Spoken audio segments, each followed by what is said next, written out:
What's going on, folks? It's Stress and Strain here, and today we'll be talking about cast iron skillets. Now, what's the problem with cast iron skillets and electrical coils?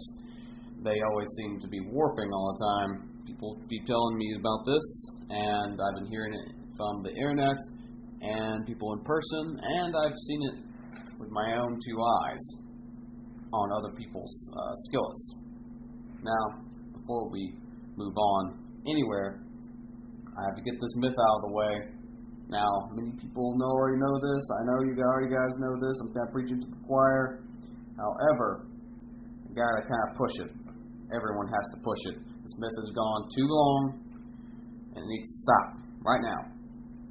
And that is that cast iron skillets have an even heat, and that makes them magical. And the thing is that cast iron skillets do not have an even heat. In fact, they have the opposite.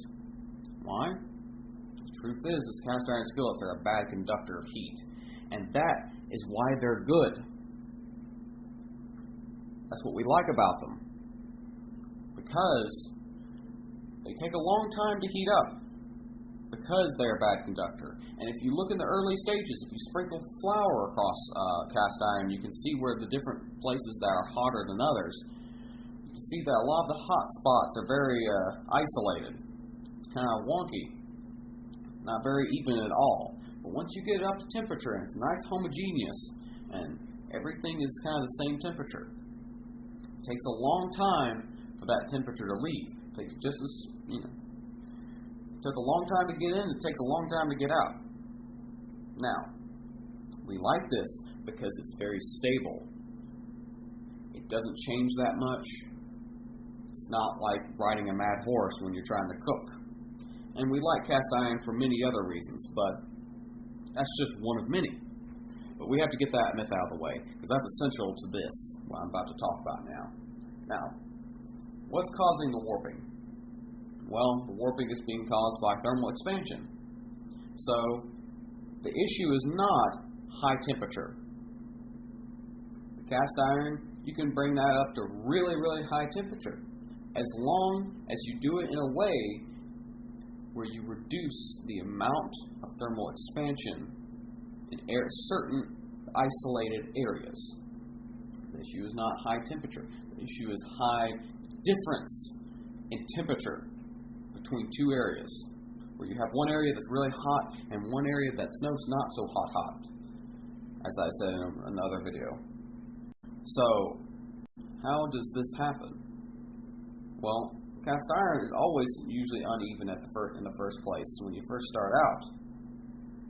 But what causes this to be such unevenness that you cause warping? Well, that's why it only seems to happen on electric coils. That's why it seems like electric coils just have it at for cast iron. It has to do with your conductor. You have point A, your heat source, and point B, your cast iron. What is in between? What is injecting heat into the cast iron? And how fast is it injecting heat? I have a diagram here with 4 different common ways that people transfer heat to cast iron. The first one, air. What do you think you're using when you use a burn gas or wood? It's over a fire. And hot air is not a great conductor at all. The cast iron is going to work better in locations where the conductors that you're using to transfer heat to it are low in conductivity. Now, the second one is a glass ceramic stove. As I said, it doesn't matter about temperature here. There's nothing special about the electric system. It's nothing about it. The electric heat source is not what's causing the problem. It is what is going between the source and the cast iron. And in this situation, it's a ceramic. Glass is kind of a form of heat transfer when it comes to any kind of solid.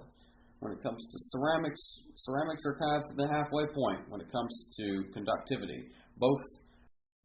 Now, even worse conductor. As I said before, the worse of a conductor, the better it is. The situation you have here is coals. You have a situation where you have you put your cast iron on coals. Not so good of a conductor there. Now, and final thing is our culprit here. Electric coils. What are electric coils made from? Metal. What are the best conductor of heat and electricity? Metal. So, you're using this super fast conductor to inject heat into this cast iron. So when you're starting off and you're heating this thing up, those isolated spots where it starts out are getting very hot very quickly. So you have a huge difference in temperature between the base of the cast iron and the sides. As you can see in this diagram, between point B and C, that's the base, and AB and CD are the sides. They're cold. And this difference causes expansion, and expansion is not good, especially when you got a whole lot of it. Now, let's draw a free body diagram what this causes. Now, this causes a force, expanding force on the outside. However, for all time's sake here, since these cold areas on the edges don't seem to be moving at their current temperatures, well, let's consider them fixed points from a static mechanics point of view. So you have this compressive force pressing on these fixed points. And of course you got Newton's law, where you have these reactionary forces applying back on it. Something's going to give, either the sides or the base. And the base is a lot more susceptible to this little thing called buckling. Because we have a compressive force being applied to it, the thing's going to buckle. Because that is going to be the place that it fails. And most time it buckles downward, I find. Sometimes it buckles upward. But that buckling is often very certain when you have a very huge high difference in temperatures in different areas. Now, how can you prevent this? This situation of the buckling that causes this quote-unquote warpage. Buckling, warpage, the same kind of thing.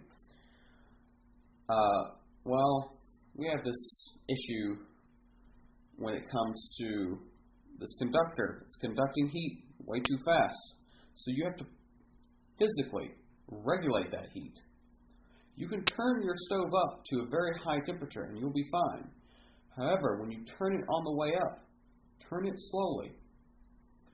Turn it in just small increments at a time. Turn the thing up to about a 2, and wait a little bit. Turn it up to a 4, and wait a little bit. Keep, etc., etc. Give it time for the heat to conduct through this cast iron to where let everything reach equilibrium, and then kind of bring it more and further up. Don't just turn the thing up to really high temperatures. Most people know about this, but they don't really know why it works. It just works. And isn't that the important thing? Well, yeah, it is. But the why is also important.